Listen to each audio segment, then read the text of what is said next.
Hey everyone, welcome to the channel where today Going Native will be taking a look at the Lord & Taylor case and its implications on native advertising going forward.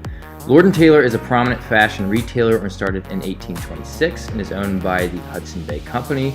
According to Lord & Taylor, they create a unique mix of the latest trends and timeless fashions and has been considered a fashion trailblazer. However, 2015 brought to light how delicate trailblazing through native advertising can be for any organization.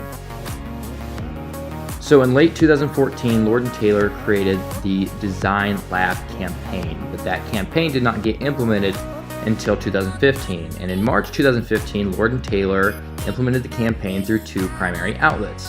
First, Lord & Taylor paid Nylon to run an article featuring their Design Lab Paisley asymmetrical dress. Nylon also made an Instagram post about the dress. Second, and perhaps most famously, Lord & Taylor paid 50 Instagram stars between $1,000 and $4,000 to wear the dress and post about them wearing the dress, really just a picture of them in the dress, that same day. The Instagram stars were to tag Lord & Taylor and use the hashtag DesignLab. The campaign reached 11.4 million Instagram users and led to 328,000 brand engagements. Additionally, the dress sold out. So the problem here is neither Nylon nor the Instagram stars were required to disclose that their posts had been sponsored by Lord & Taylor.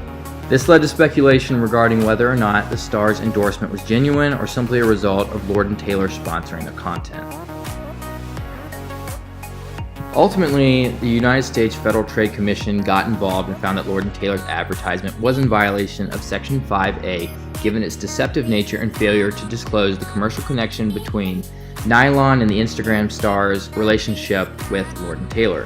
Lord & Taylor ultimately took immediate action once they were made aware of the deceptive nature of their advertisement, but that didn't stop the FTC from approving a consent order prohibiting Lord & Taylor from misrepresenting that paid advertisements are from an independent source.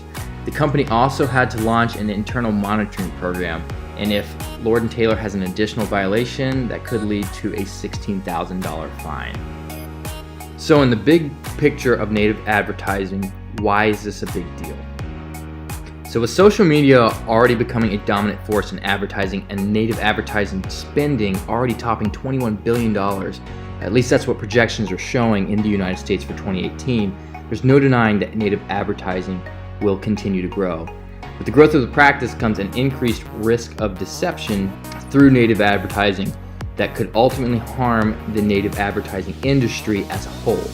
Two major questions arise from the Lord & Taylor case. The first being, what could Lord & Taylor have done to ensure the advertisement was ethical? Second, what can consumers and practitioners do going forward to ensure that native advertisements are not deceptive?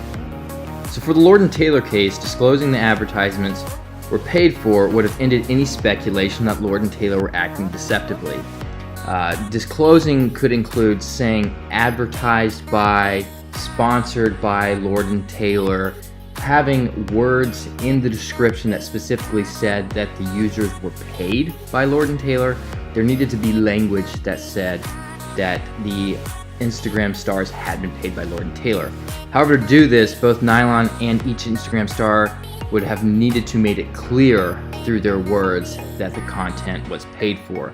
See, studies have found that 50% of consumers are not sure what sponsored means when featured in a native advertisement. So just saying hashtag sponsored is not enough.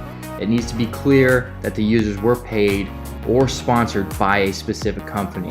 So it needs to say sponsored by Lord & Taylor if you're going to use sponsored, but that's probably not the best wordage to use. It's probably better to use advertisement or specifically said that you were paid.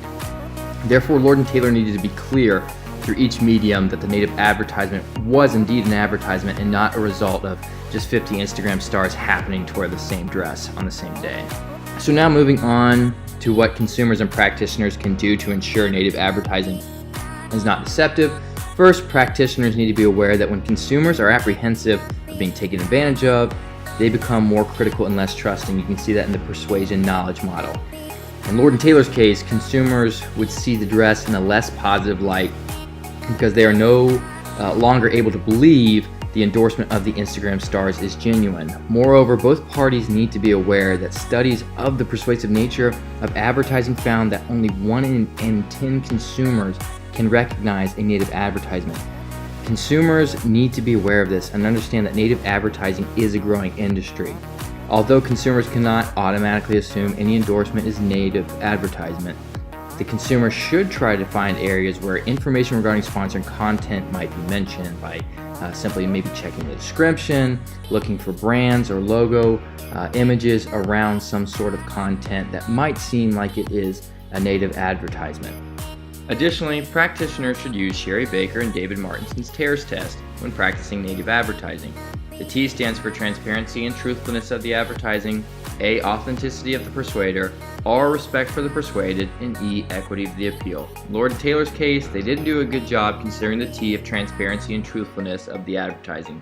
Going forward with native advertising, they need to be more transparent that the content is paid for.